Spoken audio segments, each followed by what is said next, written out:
what we got. Well, it's a PowMr. Why they did that instead of Mr. Power, I don't know. But interesting anyhow. So it looks like we got the manuals, some lug nuts for cables, and some other bolts there to help out. We'll sit at this side. And that little instructional manual. Looks nicely packed, so let's try to pull this out. Set this aside for 1 second, and here we go. So I've been doing some research online. When I decided there wasn't anybody who took this particular unit and put it on YouTube, and man, I find it really helpful when I find someone doing the almost exact thing that I want to do. So that's why I wanted to make this video. And what I found with the research also is there's probably only like 1 or 2 companies actually making these things, because they almost all come out identical. There's just slight differences in the power ratings that they have, and small differences in it. But you know, the basics are the same. You know, you'll see the way that they the parameters that are the way they're set and the way the screen looks. It's amazing how similar they are. So what we have on this already, as you can see, here's our LCD screen. It's obvious. And on the bottom here, let's see what we got. Well, of course, we got the power. We got the communication ports right here, the USB port.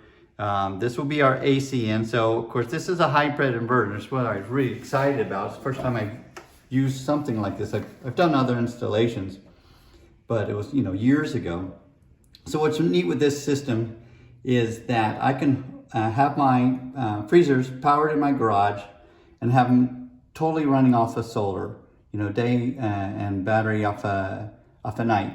Now, should something happen and for some reason, since we're in Florida, we get, you know, 5 days of rain or something terrible like that, the unit will actually just bypass the batteries, take the AC in from wall current, assuming Florida Power and Light is still powered, and charge the battery and also run the freezer. So the freezers are as protected as you can. Also, if that were the case, if it was a hurricane, there weren't any power, I can also hook up a generator to it, which is really, really cool. So we have our AC line out, our AC line in, our communication ports down here, and our PV slots in here, and our battery power. The most important numbers that you're going to start out with, you want to make sure that when you build your system, that your panels are appropriate for the charger inverter and that your batteries are staying appropriate. And you're going to get that information here to start out with. And I highly recommend that you go through the manual and make sure that all the numbers, the parameters on your batteries, on your panels, all match up to your inverter.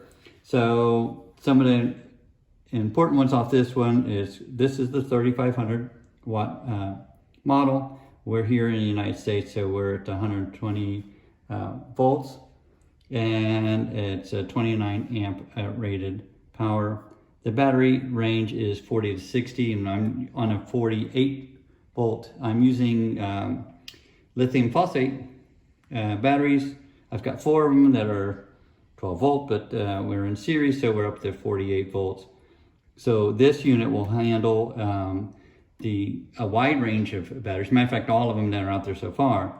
And it was one of the few that could actually handle the range of the lithium phosphate batteries that I'm using. So it's really important that we get this one, because not all the models that are similar to this from other manufacturers will do that. Other important information, your AC, which is the line from your house that will help charge the batteries or bypass the solar if your batteries run low. It's your regular household current, which is 90 to 140 volts. And this would also be the same for if you run a generator or running a household current plugged into here. And of course, we're at 60 hertz. And your bypass current is 40 amps. Your PV, which is your solar panels, is 4,400 watts. And here's one of the important ones is your open voltage. Means if you have your panels in series, you don't want to reach a voltage over 145 volts. So that's really important, the way you need to either hook up your panels in parallel or in series to make sure you don't reach over 145 volts. And your MPPT, which is really ultimately where your panels work optimally the best for this system. Your voltage there should be between 60 and 115 volts direct current. And your max current AC, your max input current in amps is 50 amps.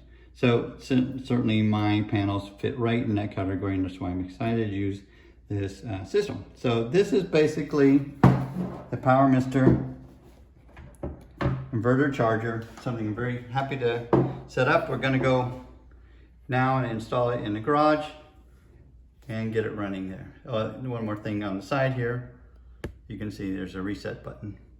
And then the back of it. Yeah, so